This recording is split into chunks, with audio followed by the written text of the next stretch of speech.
Hello and welcome back to Onto the Ball. I'm your host Scott Nichol. I'm joined as always by James O.B. O'Brien and Travis Morgan. We're here to analyse the Manchester United 2, Crystal Palace 1 game from the weekend where Casemiro harnessed his inner Homer Simpson and strangled Will Bart Simpson Hughes to death to get a red card and be sent off in scenes that would shock the world. Trav, take it away. What on earth was he thinking? It was like his inner serial killer come out Yeah. and throttled him. It's a rush of blood. Obviously, the challenge from Jeffrey Slut seemed to antagonize a lot of the lads, and everyone ran over. There was a big fracas, everybody throwing some handbags and stuff. Casemiro seemed to go in and approach Will Hughes and put his hands sort of on his shirt, but it was like this, and he sort of dragged him away. It was weird how he did it. He seemed to like bobble away, and I couldn't really get what was going on. But without the replays, you would not have seen it. That's the good thing about VAR, because if you watched it live, you didn't see anything happening. Because I was just like texting some people on another group chat, and I was just like saying, "Oh, what went on there? That was a poor challenge." And then all of a sudden they said, "Oh, they're going to review this Casemiro violent conduct." And I was like, "What violent conduct? I didn't say anything." Then obviously when they were showing the replays on the screen, I'm like seeing Casemiro like this. I'm like, "Oh no, it's 100% stick on red." And I knew once he put his hands up and he crossed that line, there was no turning back. So that really did change the game as well. I was panicking from that point, if I'm honest with you, because the goal from Palace came about 5 minutes after that incident, and it was with 15 minutes to go, which is a long time with 10 men even at home. The anxiety started to kick in a little bit. But up until that point, the first 60, 65 minutes, I thought we were excellent. Like, I thought we was moving the ball well. The tempo was good. We got the early goal with the penalty, which was a clear penalty. Again, VAR taking so long to make a simple decision. I just think they just need to improve how they conduct VAR, whether it's how they communicate with the fans while making processes are being made. They just need to quicken it up. Like, I don't understand why the ref can't just go straight to the screen. Like, why do they need like a 2 minute conversation and then say, go and look at it? They just need to say, go and look at it straight away. Yeah, Do you know what I go and mean? have a look. Because it's him that's making the decision anyway. Do you know what I mean? They don't need to review it at Stockley Park for 2 minutes and then say, look at it. If he's not going to give the penalty, do you know what I mean? Just say to him, we think we've seen something. Go and have a look at it. Take a minute to make that decision. 30 seconds to a minute. He goes and looks at it. Take 30 seconds, and you turn in a minute. You turn in 4 minutes into a minute and a half. Do you know what I mean? It just speeds everything up. Communicates with the fans. And that's the one thing I think at Old Trafford we sort of need if we're gonna sort of revolutionize our stadium is a big screen. It just helps so much. I think it would help so much with the fans and the connection. And I think it's something that all stadiums sort of need to look into. Obviously, it's a lot of money and where you put the big screen, but I think it just helps. You have it in rugby, and it's just so easy to just Just identify stuff. works, doesn't it? It does. It works for everyone. It's just dead clear. But yeah, back to the game. I thought we were excellent first 60 minutes, moved the ball really well, got the early goal. But it was always a game where I thought we did need the second goal. It had a similar feel and a similar pattern to the game at Selhurst Park where we drew one each. I was a little bit like anxious about Palace potentially equalising or scoring and getting back into the game. But I think once the Rashford goal went in, which was beautifully worked, I think there was like 14, 15 passes in the build-up. Garnacho came on. Vegas actually came off after 60 minutes and he put Rashford up top, brought Garnacho on. And I think that change sort of gave us a little bit more speed and attack, a little bit more threat and behind, which we needed because Palace were defending quite deep. And we just moved the ball, a couple of little bits of combination play and a cross from Luke Shaw and Rashford turned it home. And I thought, yeah, we're comfortable at this point. Really, really good. I thought, yeah, definite 3 points, which we went on to get in the end. But the last 15, 16 minutes were nervy. And I'll get on to De Gea in a minute and his antics in the last 10, 15 minutes. But after they scored, I'm not saying there was an onslaught from Palace, but the game could have went any way from that point. The thing is, as I said on the last stream, Casemiro is 31 next week, isn't he? Do you think Yeah. he's done that on purpose to have his birthday off? I don't. A I la hope Neymar. anyway. I hope not. He's so key for us, and even with Sabitzer coming in, he came on for a little 20-minute cameo at the end, and he did well. Naturally, Sabitzer isn't a sitting player. He's not a holding midfielder. He's similar to Fred in that sense. Like he's a little bit more advanced than Freddie as well. He likes to get in the box quite a lot and join in with the attacking players and stuff. So over these next 3 games, I think we'll have enough to cope. But it's going to be interesting to see the dynamic of the midfield without Casemiro in, because he is actually our only natural number 6 that we've got. The guy who can sit and use the ball so well. I think Sabitzer's got very, very good distribution. His passing is very good, but again, he's more of a box to box / offensive minded player. So he's not really that natural defensive presence. So we are going to miss Casemiro without a shadow of a doubt. I expect us to cope, especially in the home games against Leeds and Leicester. I think the only game we will really miss is combative presence, and that sort of hostile like atmosphere is Leeds away, because it's a derby. Anything can happen in a derby, and I think we will miss his presence in that game. I still expect us to win the game, but it's going to be interesting what plan. I think I've seen in the EFL Cup games when we've made a couple of late substitutions because the games have been comfortable. We've actually played Lindelof in holding midfield, which would surprise me if he played 3 games in there. I know Lissandro Martinez played there at Ajax quite a few times, similar to like the Daily Blind mold. He can play that holding role. So we might go Martinez and Fred with Lindelof centre half next to Varane. But I don't think he'll want to change that defensive unit, that back 5 that's like not conceding many goals. So I can just see him just playing Sabitzer. So that's why we bought him. I think he'll play next to Fred, and I think maybe Fred, because I expect us to dominate possession in those games. I think you'll see Fred as the one that sort of will be getting the ball off the centre halves and trying to start play. So we're really going to find out how good Casemiro is, aren't we, Obi? When he's missing for 3 games, that's the measure of a big player, when you really miss him when he's not there. Absolutely, and it'll be interesting to see whether the United fan base is still tweeting about title challenges and being in the title race afterwards. I mean, just on that now, Trav. Yeah. Here we go. Question. Here we go. Wait there, let me get my popcorn. Let me get my popcorn. Yeah, go on. Are you considering yourself to be in the title race? No. Big pause. Why? Why? Okay. Why? I'll give you the reason why. Because when the Europa League comes back in, I just don't think we've got the squad depth to really overhaul City and Arsenal. Now, if we were just chasing Arsenal, I'd say we'd have an outside chance. But when you're chasing 2 teams, I think it's always more difficult. Now, mathematically, what people are going to do is say, well, if City are in it, we're in it, because we're only 3 points off and we can go level with City.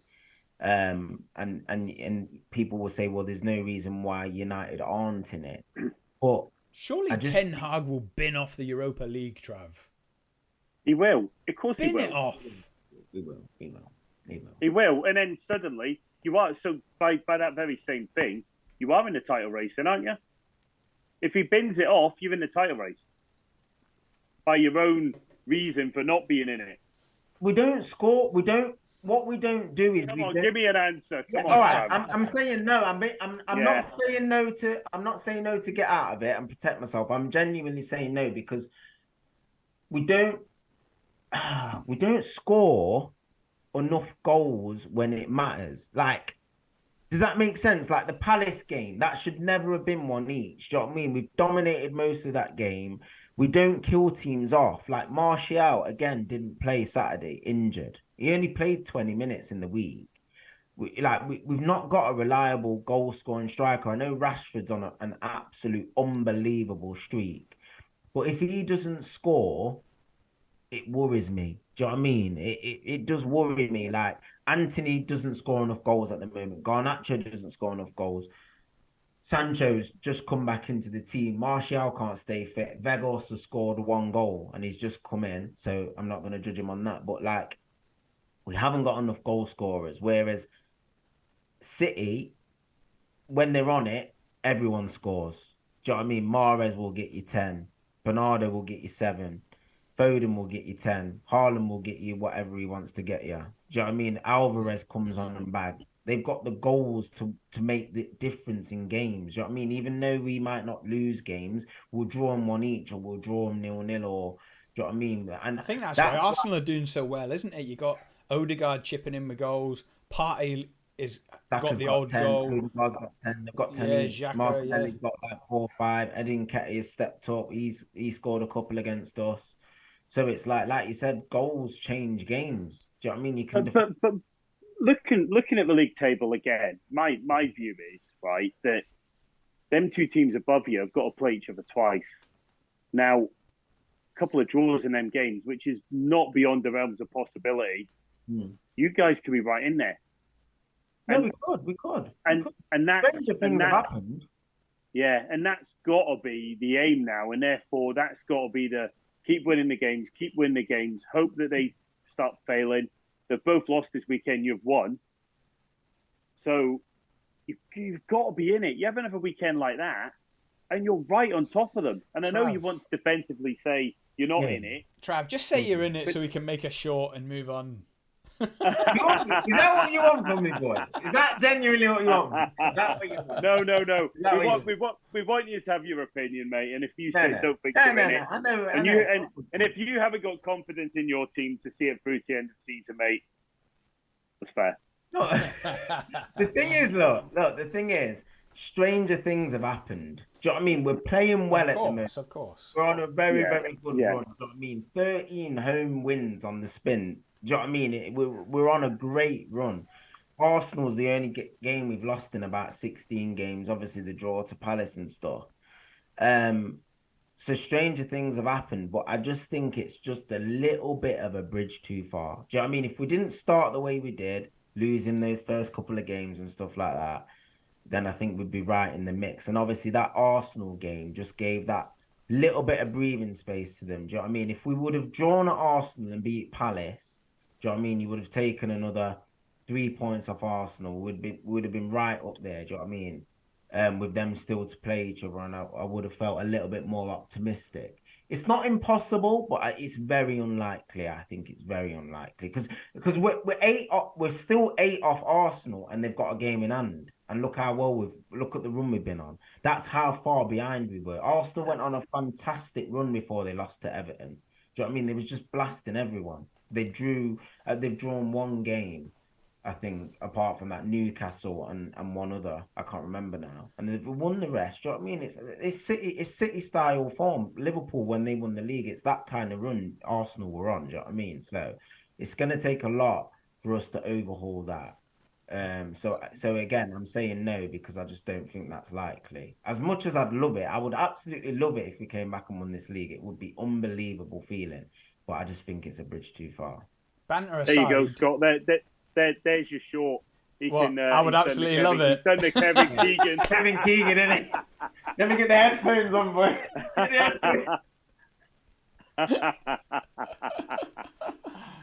Brilliant. Oh, brilliant. But yeah, look, banter aside, I think these are just short of a bit of a monster up top, Trav. An upgrade on Weghorst and Martial. I think that's probably what will, as you said, you don't score enough in the big games or when it matters. But anything could happen. I'm slightly happy that you've got the win on Saturday because I had Man United in last man standing, so I'm through to the next round on that. But I'd have happily lost that tenner for you to drop points. But it doesn't even benefit us anymore, OB. We're so far off it. Not to turn it back into a Liverpool Liverpool episode, but top 4's gone for us. You agree with me on that? Yeah, I do. And I think that I think it'll be interesting to see because I don't think the top 4 race is over. So I think as much as United fans are looking up, I think them, Newcastle, Spurs, any sort of drop off, and that could get really, really interesting again very quickly, especially with the teams that are playing each other over the coming weeks, and obviously Tottenham getting that massive win against City. I think it's really sort of put into focus that it could go any way, and any sort of dip off, lose a couple of games in a row, and you could be looking over your shoulders again, which is really, really interesting. I You think don't. the I top don't two think are that. nailed on then? No, the top I think three for me. The top three's boxed off. You see, I think the top two are nailed on. I think United are almost there, but they have got the ability. If you look at some of the games they've got left, they have got games where they could easily lose it. And it'll be interesting to see how Newcastle fare. The only thing I would say is I think the size of Newcastle's squad, I think there might be a bit of drop-off, but we'll wait and see. Like I say, drawn for about the last 5, Newcastle, aren't they? They have dropped off a bit, and I'm wondering if that's just the fact that the squad isn't quite as big and as strong and as deep as some of the other teams, and you can see them starting to tail off as the season goes on. I quite like the way they play, and I like the atmosphere that they're creating up at St James's Park. I'm not so sure about the owners. I'm a little bit jealous, I think, of that situation. But they are good to watch normally, and I think they have dropped off a little bit. But I like the way that they're going about the football. The difference between Newcastle and United, I can see, is they're very similar in terms of both very, very good defensively, and don't score lots and lots of goals and nick games like 1-0, 2-1s and stuff like that. Like Callum Wilson, they bought Isak and they've not been able to keep him fit. They spent a lot of money on the 60 million and he's been in and out of the team. He got injured. St. Max has been injured. And apart from Callum Wilson, there's not many goals in their front line. That's the thing. And it's similar. I think the difference between them and us is literally Rashford. You know what I mean? Rashford is the difference between the two teams in terms of we can rely on Rashford to win us a game. Even when we're not playing well, he is that star man that we've got at the moment that's sort of turning games on its head. He scored the winner against Palace. He scored the winner against City at home as well. And I think he's that guy who we can really rely on. Maybe Isak will be that player for Newcastle. We don't know yet. It's still early days in his Newcastle career. Like I said, they spent a lot of money on him. But I think if Newcastle are going to really start consolidating themselves as like a European, like a Champions League force, I think they're going to need more goal scorers in their team. Back to the Man United Palace game. I didn't even see the starting lineup, Trav. I've seen the highlights, of course, and I've seen Casemiro try to murder Will Hughes. But other than that, did Jadon Sancho play? Is he still back? Is he? Yeah, he was on the bench. He came on. Yeah, he came on in midweek against Forest, and then he was back on the bench, and he came on late on. But again, because we only had 10 men, it was a case of us like sort of bringing on a few other defensive players. Maguire got on again, got the armband off Bruno. I think that's all he loves. He loves doing it, doesn't he? Like that's the thing. He ain't gonna leave. He ain't gonna be sold. He will leave until his contract runs down. He's just happy to be there, innit? I did say that to you 3 years ago, didn't I, Travis? Did, yeah. I said you'll get nothing for him. He'll leave on a free at the end of his contract. That's how awful he is. It's annoying when he comes on and he. I seen the tweet. Was it you that? Yeah. Did you retweet it? Someone tweeted. So. Someone tweeted Harry Maguire running on the pitch straight up to Bruno Fernandes to grab the armband off him is really starting to annoy me. It makes me feel sick. It's confidence. I know I'm thinking this as well. Like, if we do go and win the EFL Cup, will he lift it? Yeah. Yeah, of course he will. Of course he will. I will turn the TV off before we lift it, mate. I ain't watching him lift it, mate. Mate, that's an £80 million defender. You cannot slag him off. Come on. That was a sound investment, wasn't it? OB, listen. But years before you met Travis and we started Onto the Ball, Travis said that he wants Maguire to come in and have the same type of effect as Virgil van Dijk. And I was like... Are you mad? What is wrong with your eyes? Can you not see his rickety legs and he's got no pace? And it was funny. It's his turning circle, isn't it? It's his turning circle is really poor, and his ability to swing the speed, can he? No, he can't. No. So much of a lack of agility. It's a joke, to be honest. Yeah, but you see, Jamie Carragher doesn't have to go for Man United and Harry Maguire, do they? Because they're allowed to make mistakes and just paper over that mistake with another 200 million on a couple of centre-backs. But that's I probably get the for feeling another that podcast. I get the feeling that Jamie's really upset you, Scott. So I'm just picking up that vibe. I'm going to be tweeting the link to our video, and I'm going to be tagging him, and I hope he calls me up like he did TalkSport with Adrian Durham that time and questions my comments, because I'll have him on this podcast, tear him apart. You really battered him in that video. I can't believe it. Like, not that you called him out, but like that he hit a nerve with them words. Not just to you. I think a lot of the fan base were quite. I was talking on behalf of Jurgen Klopp. That's the way I feel. But anyway, listen. It's been good talking to you boys. Man United, another 3 in the bag to help them with a title push, OB. Yeah. We'll probably be back Thursday to preview the weekend's games. Liverpool have got Everton, which I do expect them to raise the game, which will just further compound the weirdness of the last couple of games, but we'll have to wait and see.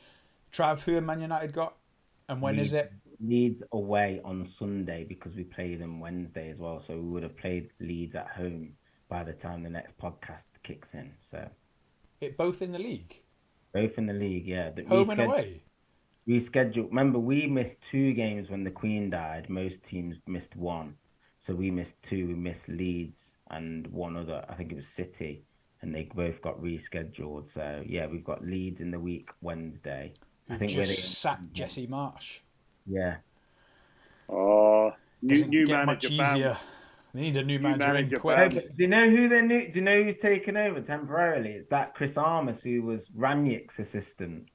Yeah. So that's going to who the players were calling Ted Lasso. So that's going to be so interesting. That's going to be interesting. Weird dynamic, but yeah, I've seen Bielsa's linked to go back there. Yeah. Surely not. They can't re-employ him again. They'll go straight down. Silly. Yeah, go straight down. They need another Sean Dyche type, Allardyce. Don't be surprised Big Sam gets the call, mate. Frank Lampard straight in. Steven Gerrard. You have that, OB? Steven Gerrard in at Leeds? I'm not having Steven Gerrard as a top-notch manager. You know I'm not. I never ever have. Well, Jesus, what the guy who took Cardiff down and then landed a big job? It's absolutely ridiculous. I mean, some of these guys, are just they just shouldn't be managing football clubs. It's not at that level. That's my view. You know who has been softly linked and the fans are kicking off? Vincent Kompany, who's flying at Burnley in the Championship, and all the Burnley fans are going wild, saying they better not come for Kompany. I've seen a couple of Burnley games recently that have been on the telly, and I've seen bits of Bob. They play some amazing football. He's completely transformed the way the team play, the way they approach a game. They are battering everybody. Yeah, he's got them cooking, hasn't he? Why would he want to leave that? Yeah, exactly. You want to see it through, win the title. You're in the Premier League. There you go. Yeah, you're in the Premier League, and have a good first season, and then you get your big move, don't you? Lads, it's been a pleasure. Possibly Pep. Well, if he leaves Man City now, they're skint and getting a 90-point deduction. Guys, if you made it this far, don't forget to like and subscribe to hear more ramblings by me or more educated views by my colleagues James and Travis. So we'll see you in the next video. OB, Trav, it's been a pleasure. Peace. Cheers, lads.